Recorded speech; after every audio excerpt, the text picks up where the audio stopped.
And if you spend half of your day just with project management, and the developers can't do like actual coding. The actual coding, yeah. Yeah, that might actually be a huge pitfall. It can quickly, the cost can quickly spiral out of control. Yeah. Especially if you don't know what you are doing. For those who don't understand what an MVP is, it's a minimum viable product. It's basically the bare minimum that you need for you to go to market. Because I don't think, even for us, there's any product that we've ever built 100%.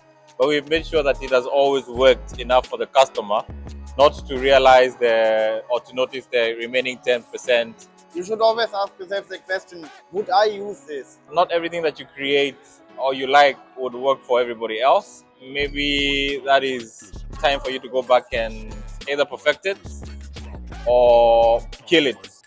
In the future, if you're going to look for investors, they will look at least 3 essential fields. They'll look at one time like this, make it pop like this, make it knock like one time like this, make it pop like this, knock like this, make it drop one time like this. Hey guys, welcome back to another episode of Mentorship Uncomplicated. I'm your host, Mr. Afshon Wallace Ngige, joined here by my co-host and my guest today, who also happens to be my co-founder, Mr. Jens Brocher. Jens joined us on our previous episode where we were talking about tech.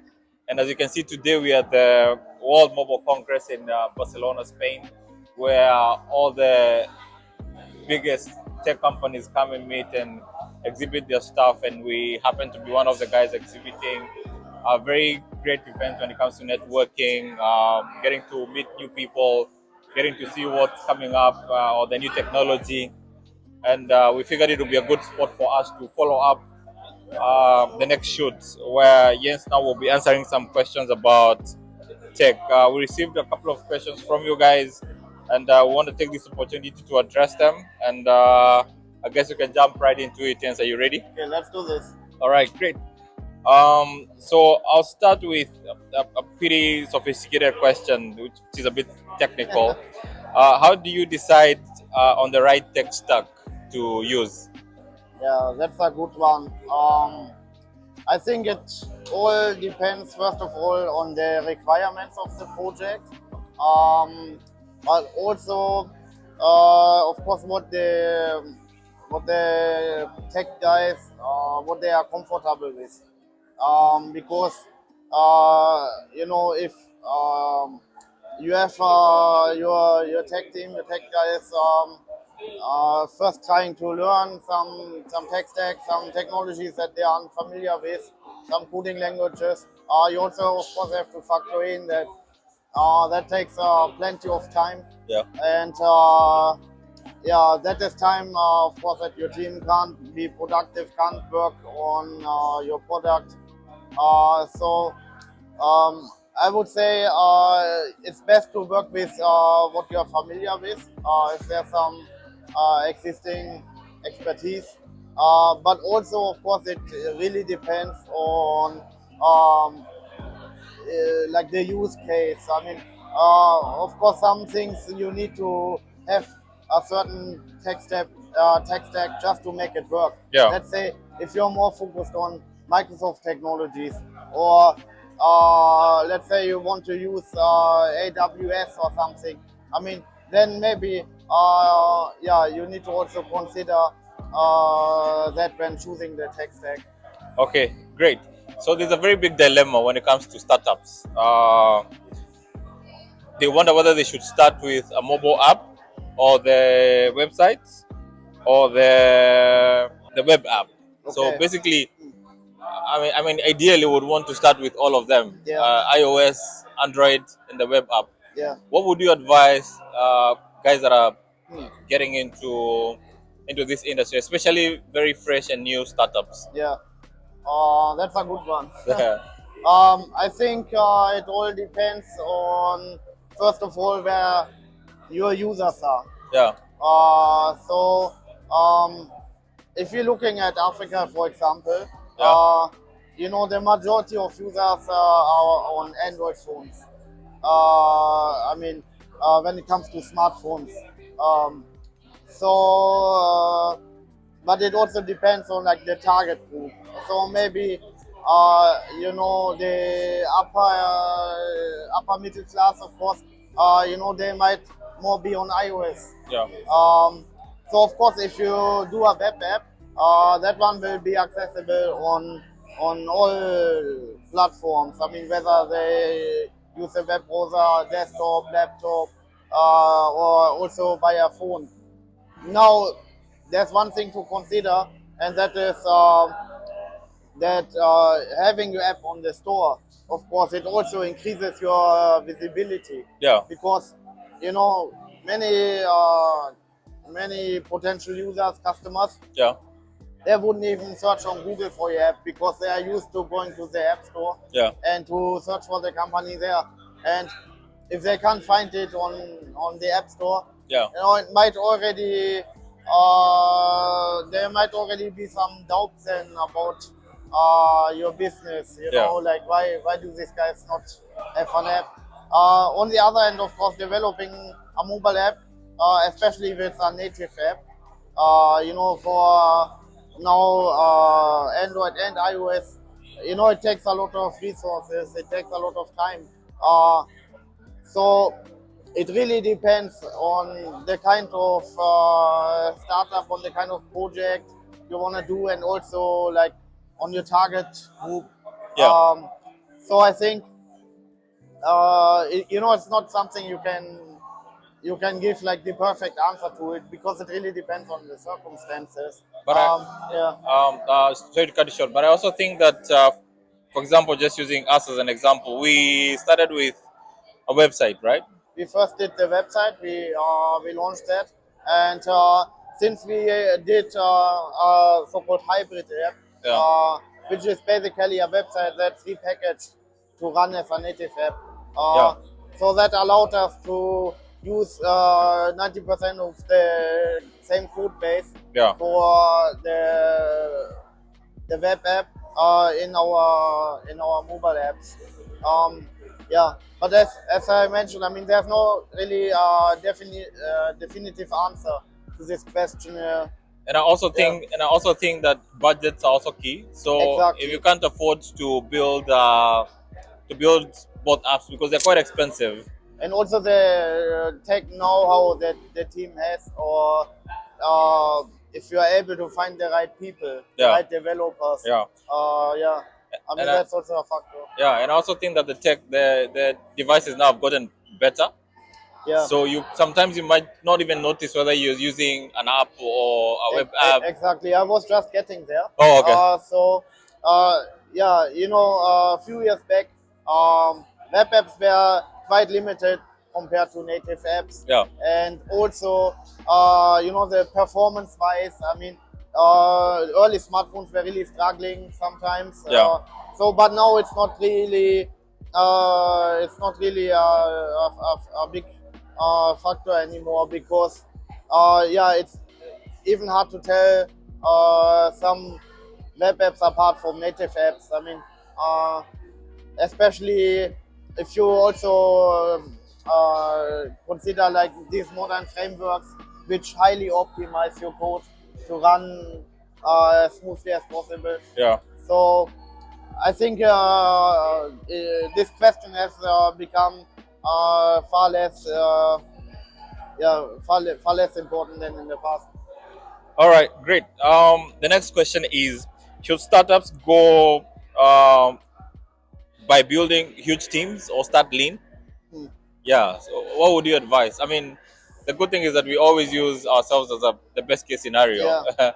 So, and we've learned the pros and cons when it comes to that. So, please. Yeah, it depends, of course, on the funding that's available. Yeah. You know, of course, if you have a lot of funding, you raise a lot of capital, you can afford to assemble a large team.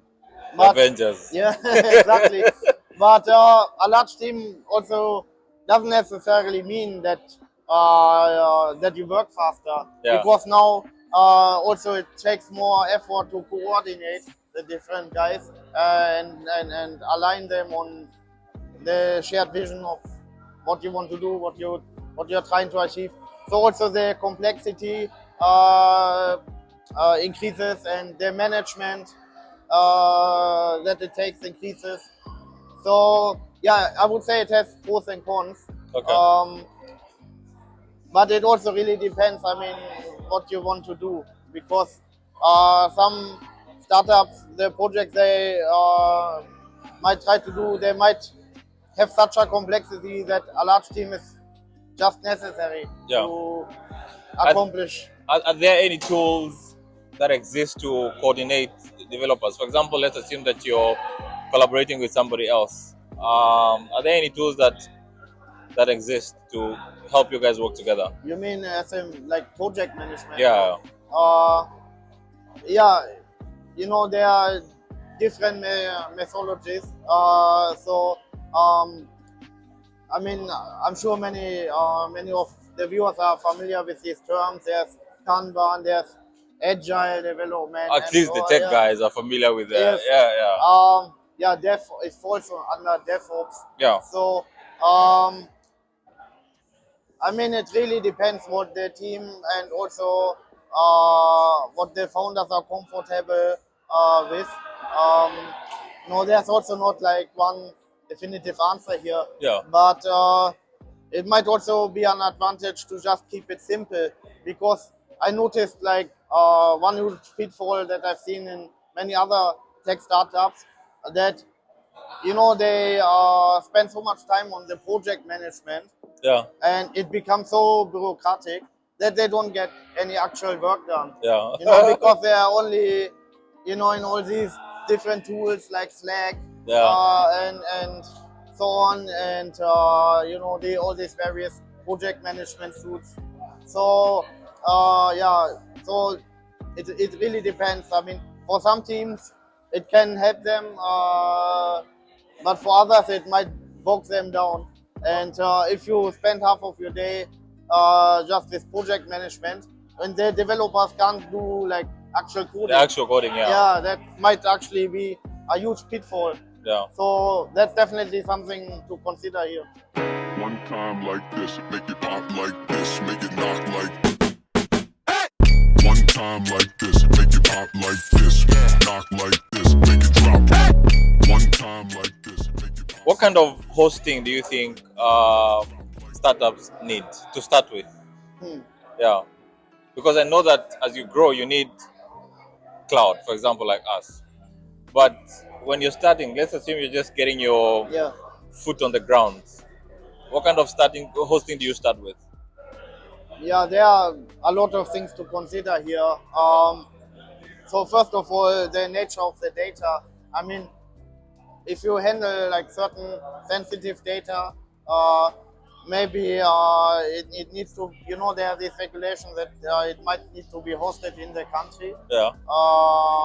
So, so maybe you need to look for like a local data center. Then of course you have to, as you mentioned, to also think about scalability. Yeah. I mean, do you expect your business and your user base to grow significantly over the coming months and years, or will it pretty much remain static, or you don't see like a huge increase in resource Yeah. usage? So I noticed many guys, they try to go and use like cloud solutions like Microsoft Azure or AWS and so on. But this also, it has of course advantages. Yeah. Yeah, a lot of advantages. I mean, you can easily scale up, but of course it also increases the complexity. Yeah. Because some of these cloud solutions And the cost. and the cost, yes. I mean, this can also it can quickly the cost can quickly spiral out of control. Yeah. Especially if you don't know what you are doing. It's very easy to set something up and not really understand the cost you are incurring. Yeah. So yeah, as all of the other questions, there are pros and cons. Okay. to it. Okay. This is a question probably I would also equally understand better as the CEO of the company. But I also want to hear your opinion when it comes to perfection or going to market first. So would you advise startups to spend more time building their products, or would you advise them to just go to market when they have an MVP? For those who don't understand what an MVP is, it's a minimum viable product. It's Yeah. basically the bare minimum that you need for you to go to market. Yeah, that's another good one. Yeah, um, yeah, I mean, of course, there are huge risks if you try to create the perfect product, the perfect app or service, yeah, because others might take note of what you guys are working on, or just coincidentally have the same idea, yeah, and it might be that you find yourself in a situation that you and your team, you have created the perfect product, but someone else was first to market, and now they're known as yeah, and the now they guys. are known as the guys, and then you come later and say, hey, but it was my idea, it was our idea, Yeah, people won't take that seriously, and yeah, so this is of course something to consider. Of course, also there's no second chance for first impression. yeah, So if you launch something which is really undercooked and buggy, doesn't perform as intended, this will really also tarnish your reputation. You will get bad reviews, and you will already burn a lot of potential customers who might never consider your product or service again. yeah. So I think it's important to find a middle ground. Oh there. yeah, that's what I was about to Yeah. say.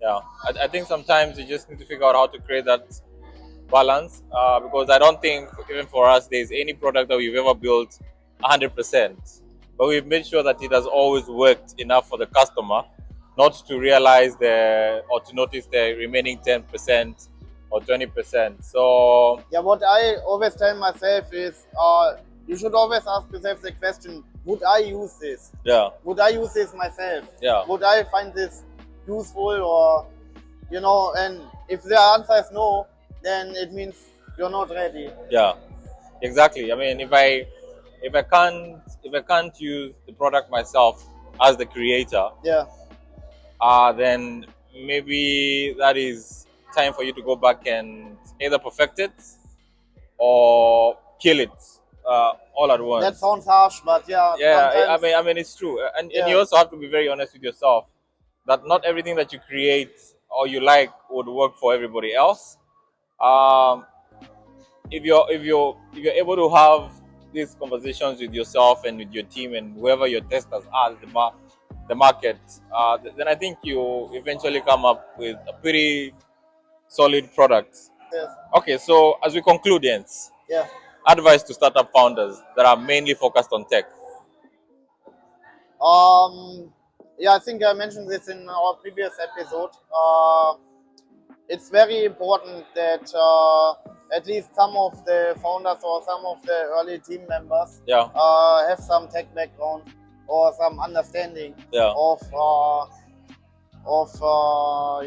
technology in general, yeah, or system design, system architecture, uh, because if you only try to work with outside people, yeah, it's very hard. yeah, It's very hard, and there are a lot of problems, potential problems there. yeah, Also, you should really see that the team has like a shared vision and yeah, a shared goal.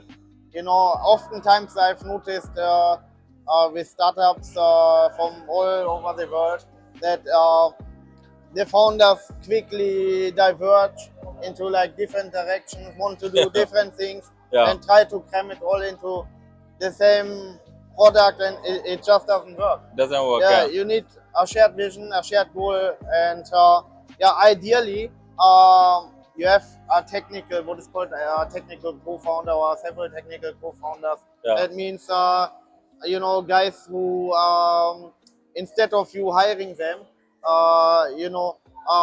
they work on the tech, but of course they are, shareholders. equity shareholders. Yes, Yeah, exactly, equity yeah, shareholders. So yeah, I think this is the best way actually, and most likely will lead to success.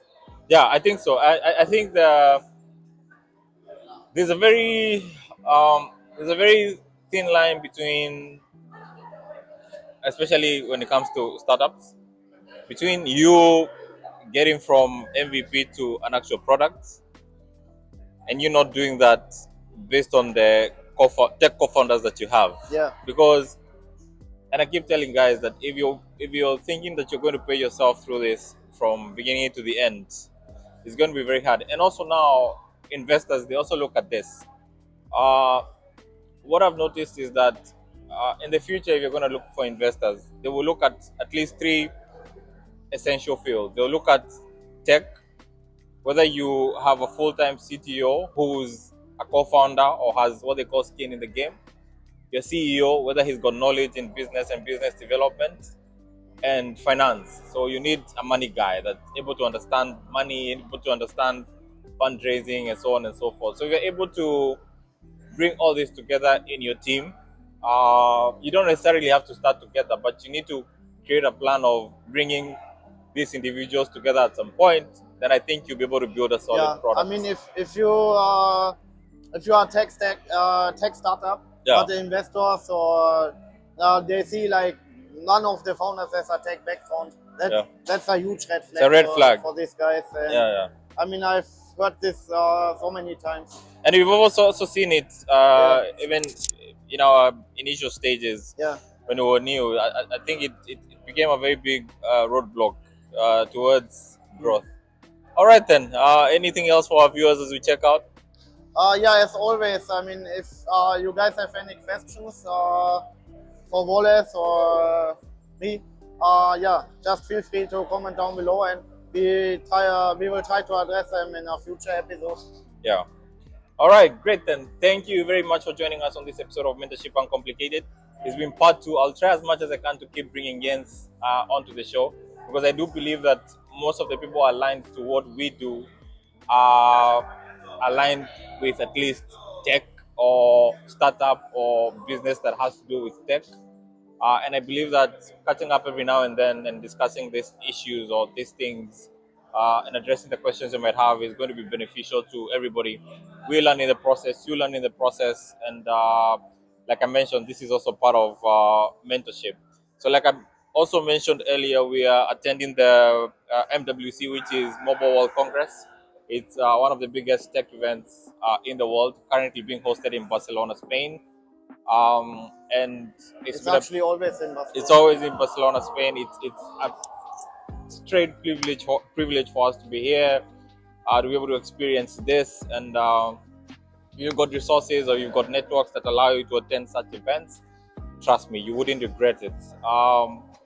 Once again, this episode is sponsored by AfriDelivery.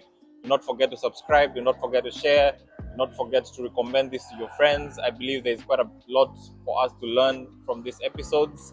And until next time, I've been your host, Afshan Wallace, and my co-host, and my guest too, my co-founder, Mr. Jens Brocher. Cheers. One time like this, make it pop like this, make it knock like. One time like this, make it pop like this, knock like this.